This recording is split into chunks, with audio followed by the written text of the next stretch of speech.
Good morning, सुप्रभात सभी विद्यार्थियों को। स्टैंडर्ड +1 और stream supplementary subject English, story number 4, Albert Einstein at school. Albert Einstein एक बहुत बड़ा वैज्ञानिक था। तो स्कूली जीवन में आप जैसा जब विद्यार्थी था तो किस प्रकार का विद्यार्थी था। Written by Patrick Pringer and next 1 October 2020।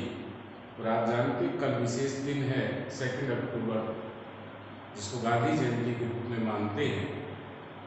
आप और हम उस व्यक्ति को एक महात्मा के रूप में और एक देवता के रूप में जानते हैं कि किस प्रकार जीवन पूरा खपा दिया, वो इंटरेस्ट था उस व्यक्ति का। तो जिस प्रकार एल्बर्ट आइंस्टीन है, उसी प्रकार किस प्रकार महात्मा गांधी ने भी अपने जीवन को खपा दिया गरीबों के प्रति, किसान के प्रति और देश की आज़ादी के प्रति। तो हर आदमी का अपना अपना इंटरेस्ट होता है। आज वो अमर है।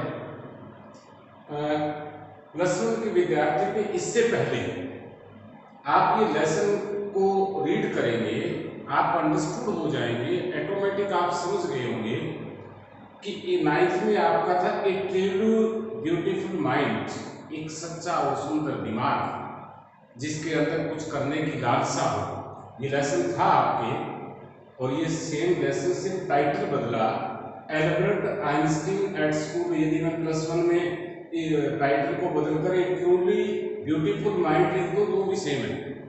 तो आप ऑलरेडी 9th स्टैंडर्ड में इस लेसन को आप कर चुके हैं। थोड़ी सी इसमें डिटेल स्कूली लाइफ की आइंस्टीन की ज़्यादा दी है। एंड देन इस लेसन, इन दोनों लेसन्स का मतलब होता है, आपने 10th में पढ़ा supplementary, making a scientist, making a teacher, making a farmer, making a doctor, making a engineer. कहता है कि एक अध्यापक बनना, एक वैज्ञानिक बनना, एक किसान बनना, या किसी भी एक मेकिंग द बेस्ट लीडर, एक नेता बनना, ये कोई एक दिन में बनता नहीं है। यानी कि एक ही दिन में बना हो। जिस प्रकार आप क्लास में स्टडी करते हो, किसी विद्यार्थी के 90 वो मार्क्स आते हैं, वो 1 या 2 महीने में नहीं आता। निरंतर प्रयास करना पड़ता है। आपने इसमें भी देखा कि ये साइंटिस्ट था, 2nd ग्रेड में रिचर्ड को बटरफ्लाई की अनेक किस्मों के बारे में पता चल गया। स्टार्टिंग में साइंस एग्जीबिशन में उसने पार्टिसिपेट किया, नहीं जीता, लेकिन बाद में उसकी रुचि बन गई। उसने अनेक प्रकार की खोजें की, माइग्रेट कैसे होती है ये आपकी बटरफ्लाइज। तो you can see on YouTube channel also easily search करना पड़ेगा, आदर्श भारतीय इंटरनेशनल स्कूल। ऐसे type question as a character summary, lesson और राइटर नेम लिखेंगे। Albert Einstein was one of the greatest scientist. जिस प्रकार हमारे देश में जगदीश चंद्र बोस, सीवी रमन, होमी जहांगीर बाबा, सुब्रमण्यम चंद्रशेखर, हरगोविंद खुराना और लेटेस्ट एपीजे अब्दुल कलाम, जिनको मिसाइल मैन के नाम से भी जाने जाते, ये भी भारत के महान वैज्ञानिक थे जिनका योगदान प्रशंसनीय है, अर्थात हम कभी जीवन में भुला नहीं सकते। तो इसी प्रकार न्यूटन के बाद में एल्बर्ट आइंस्टीन एक बहुत बड़े वैज्ञानिक थे। He is known for the theory of relativity. Relativity होता है सापेक्षता, आप साइंस में समझ सकते हो। उन्होंने इस बात के लिए वो जाने जाते हैं। ग्रेविटी के बाद आया, but during his school days he was considered a dull student. लेकिन ये थोड़ा एक हमें लेसन दे रहा है कि स्कूली दिनों के अंदर जब वो 6th में, 7th में, 8th में, 9th में पढ़ता होगा, तो उसे एक डल यानी कि एक साधारण सा विद्यार्थी, एक निराशावादी विद्यार्थी के रूप में जाना जाता था। He did not like his school and the subject taught there. वो अपने स्कूल को भी पसंद नहीं करता था, और वहाँ जो सब्जेक्ट पढ़ाए जा रहे थे, हिस्ट्री था, आपका SST था, आपके इंग्लिश था, आपका मैथमेटिक्स था, ये अनेकों सब्जेक्ट थे, उनको पसंद नहीं करता था। In Einstein's Germany students were not encouraged to understand things by reasoning. Reasoning मतलब दिमाग पे जोर देकर किसी चीज को हल करना, विद्यार्थी को प्रैक्टिकल करना। कहते हैं जर्मनी में उस समय कि विद्यार्थी को रीजनिंग पर जोर नहीं दिया जाता था, केवल रटाया जाता था। जैसे आपकी एजुकेशन, हमारे हिंदुस्तान की एजुकेशन है, वो भी एजुकेशन जस्ट लाइक एक सिलेबस है, और विद्यार्थी उस सिलेबस को रीड करता है, लर्न करता है, एग्जाम देता है और मार्क्स देता है। इसके साथ ऐसी कोई कला को नहीं जोड़ा गया है जिस विद्यार्थी की म्यूजिक के साथ कोई अटैचमेंट हो, जिस विद्यार्थी को फार्मिंग के अंदर नॉलेज बहुत ज़्यादा हो उसको प्रैक्टिकल लिया जाए, जिस विद्यार्थी का पेंटिंग में बहुत इंटरेस्ट हो उसका स्पेशल पेपर लिया जाए, उसको डिप्लोमा दिया जाए। केवल एक सर्टिफिकेट मिलता है, matric plus two BA. Next, the parents also wanted that their ward school study in such a system and get a diploma। माता पिता भी इस प्रकार के सिस्टम को, ये जर्मनी की बात करें, ये हिंदुस्तान की बात करें, कि चाहते थे कि इस प्रकार का सिस्टम चला जाए, डिप्लोमा और डिग्री मिल जाए। अभी बहुत से हमारे इस देश में मिल जाएंगे, मैट्रिक कर लेता है, पूरा नाम लिखना नहीं आता, प्लस टू कर जाता है, what is the mean of English, what is the mean of SST पूछा जाए, there is no answer, form भरना नहीं आता, बीए कर जाते हैं। और बीए किए हुए विद्यार्थी को यदि देश की किसी भी प्रकार का रुचि के बारे में पूछा जाए, देश की, हमारे देश की राजनीतिक व्यवस्था के बारे में पूछा जाए, पॉलिटिकल साइंस पढ़ते हैं लेकिन राजनीतिक व्यवस्था जानते ही कि गांव स्तर पर वो जो सबसे लोकतंत्र की छोटी इकाई है, पंचायत से लेकर प्रधानमंत्री और राष्ट्रपति तक आंखों के सामने व्यवस्था है, लेकिन वो रट्टा लगाते हैं। कहते हैं Einstein was a self respecting boy, वो एक आत्मसम्मान वाला विद्यार्थी था, लड़का था। He was true to himself, अपने प्रति वो सच्चा था, यानी कि संसार में देश के लिए वो कुछ करना चाहता था, खोज करना चाहता था, 24 घंटे दिमाग लगाना चाहता था। He believed that learning facts was not education, यानी कि रट्टा लगाने में वो विश्वास नहीं करता था। आप लोगों के लिए भी मैट्रिक तो ठीक है कि आप डिपेंड ऑन टीचर्स, अब प्लस वन आती है, उसमें अनेकों स्ट्रीम आए हुए हैं आपकी, आर्ट्स स्ट्रीम है, कॉमर्स है, मेडिकल है, नॉन मेडिकल है, इंजीनियरिंग है, ITI है, अनेक चीज़ें। वो क्यों? क्योंकि आपके इंटरेस्ट को देखा जाता है कि जिस प्रकार 9th में थे, road is has not taken, यानी कि सड़क अब 2 है, उनसे रास्ते आप चलाना चाहते हैं तो आपको अब से दिमाग लगाना पड़ेगा। अकॉर्डिंग थोड़ा बीच में बता दूं, कोरोना पीरियड, स्कूल नहीं लग रहा, आप सब मौज मस्ती करें, ये आपका नुकसान करेगा। आप अपने आप को खोएं। आर्ट्स के विद्यार्थी हैं, क्रिटिकल साइंस और हिस्ट्री, खासतौर पर हिंदी और इंग्लिश पे कमांड बना दें। कल को आप किसी भी प्रकार का एग्जाम देकर, आपको रेलवे का एग्जाम देना है, आपने क्लरिकल एग्जाम देना है, SSC का एग्जाम देना है, UPSC का एग्जाम देना है, ये चीज़ें आपके काम आएगी फॉरएवर। तो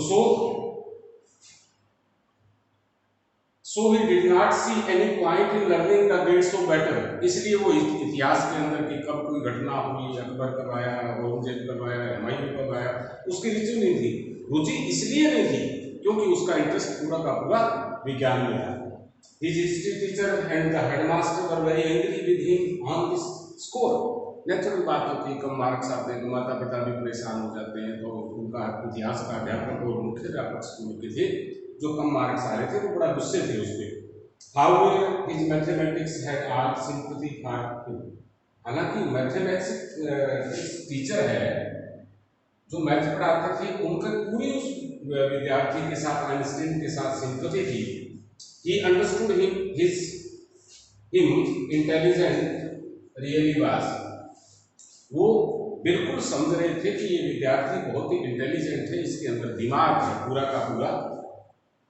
Apart from books on science, his only comfort was music। Science में रुचि के साथ साथ हर इंसान का होता है, जैसे संगीत की, तो आइंस्टीन को भी संगीत की बड़ी रुचि थी। खाली जब वो थक जाते थे दिमाग में अपना सोचते सोचते तो म्यूजिक बजाना शुरू कर देते थे। नेचुरल बात है कि एक तो कहते हैं कि हम थोड़ा सा मौन धारण करें, कीपिंग क्वाइट, और म्यूजिक के साथ यदि दोस्ती कर लें हम, तो नेचुरल बात है कि बीच में थोड़ा सा खाली समय के अंदर दिमाग खाली होगा तो नई चीज आ जाएगी। Yuri was Albert's friend during his school days in Munich. ये म्यूनिख नाम है, शहर का नाम जर्मनी का। कि यूरी जो है एक विद्यार्थी था, उसी के साथ उसका दोस्त था स्कूली दिनों के अंदर ही, उसने बहुत बड़ी सहायता की एल्बर्ट को वहाँ स्कूल से आगे भेजने के लिए कि आपका साइंस में इंटरेस्ट है, साइंस में जाइए। He left the school where he had spent 5 hard years. Hard मैंने लिखा जिस स्कूल के अंदर आइंस्टीन पढ़ रहा था 5 साल सख्त डिसिप्लिन में और हिस्ट्री आदि सब्जेक्ट पढ़ते पढ़ते वो थोड़ा निराश हो गया था, कोई हार्ड डे उसके निकले। He felt like seeing only Yuri before he left Munich. जब वो म्यूनिक से निकला, स्कूल से निकला, यानी कि जर्मनी के बाद आगे उसके बाद का हालांकि ग्रीक के आगे भेजा उसको स्टडी के लिए, तो एक यूरी एक मात्र दोस्त था जो वहाँ पर उसको पसंद करता था। Ilsa was back in Berlin, Berlin में इल्सा आपने स्टोरी पढ़ा होगा शायद, उसके बाद मैरिज हुई। आगे कहता है कि when he left Yuri bade him goodbye and wished him good luck. तो जब उस स्कूल से और म्यूनिक से निकला तो एक यूरी एक मात्र उसका दोस्त था, उसने उसके अच्छे भविष्य की कामना की और अलविदा कहा। Now Einstein worked for the development of peace and democracy. Einstein ने पूरा जीवन इस संसार के अंदर शांति और लोकतंत्र के लिए लगा दिया। आप जानते हैं सेकेंड वर्ल्ड वॉर में जब हिरोशिमा और नागासाकी पर बम गिराए गए थे तो पहला आइंस्टीन व्यक्ति था जिसने अमेरिकी राष्ट्रपति को एक पत्र लिखा था कि यदि आपने एटमी हथियार यानी कि जो हमारा परमाणु क्षेत्र है इसका मानवता के खिलाफ आपने यूज करना शुरू कर दिया तो ये संसार नहीं बचेगा। और वो हूबहू दृश्य उन्होंने देखा था। He is remembered even today as a world of citizen. आज भी संसार में एक संसार का यानी कि इस विश्व का एक नागरिक रूप में जाना जाता है। क्यों? क्योंकि आइंस्टीन ने युद्धों के खिलाफ आवाज उठाई थी कि जो हमारी टेक्नोलॉजी है जितनी परमाणु क्षेत्र में उसका मिसयूज ना किया जाए, वरना ये मानवता खत्म हो जाएगी, क्योंकि आज जानते हैं कि सभी देशों के पास परमाणु बम है। He was also awarded the Nobel prize of the world. World में सबसे बड़ा जो प्राइज होता है जिसको हम भारत, जैसे हमारे देश में भारत रत्न, राजीव रत्न, इस प्रकार के बहुत से अवार्ड हैं, तो नोबेल प्राइज है यानी कि किसी विशेष क्षेत्र में पूरे संसार में जिस व्यक्ति ने काम किया हो वो नोबेल प्राइज उन्हें प्रदान किया गया। So we can say that he was a great scientist. इसलिए हम कह सकते हैं कि Einstein was a great scientist. Understood है आप इन चीजों, ये आपके लिए लेसन किस लिए आया प्लस वन में दोबारा? प्लस वन में इसलिए दोबारा आपके पास आया कि आप समय व्यतीत ना करें, समय वेस्ट ना करें। आप प्लस वन प्लस टू और 3 साल आ गए यानी कि 4 और 5 साल जीवन के जिस क्षेत्र में आप जाना चाहते हैं, जीवन में कुछ बनना चाहते हैं, यदि आपकी तमन्ना है कि मैंने कोई इंडस्ट्री लगानी है, मैंने किसी गवर्नमेंट जॉब में जाना है, मैंने प्राइवेट सेक्टर में अपना काम करना। प्राइवेट सेक्टर भी आज हिंदुस्तान के अंदर, वर्ल्ड के अंदर आप कर सकते हैं, कोई गवर्नमेंट जॉब भी नीड नहीं है। या यूपीसी में मैंने आईएएस और आईपीएस बनना है, उसकी शुरुआत आपको करनी पड़ेगी। इसलिए ये लेसन दिया गया कि स्कूली टाइम में ही किसी मेन सब्जेक्ट पे आपको फोकस करना पड़ेगा। टीचर्स में टीच करा रहे हैं। नाउ अब आप प्लस वन में हैं। प्लस वन का मतलब आप 10वीं से निकलने के बाद में खुद की जो थिंकिंग पावर है, यदि आप कॉमर्स के विद्यार्थी हैं तो कॉमर्स में पूरी तरह आपको होना पड़ेगा। कल को सीए या और अकाउंटेंट जैसा भी आप काम करेंगे ताकि अकाउंट की पूरी नॉलेज हो। कोई भी ऐसा क्षेत्र है, चाहे वो आर्ट्स से लेता है, चाहे कॉमर्स से लेता है, चाहे वो मेडिकल या नॉन मेडिकल लेता है, इस पे मनन करेंगे तब जाकर आप कामयाब होंगे। यही आपको मैसेज देती है। Thank you all of you, have a nice day.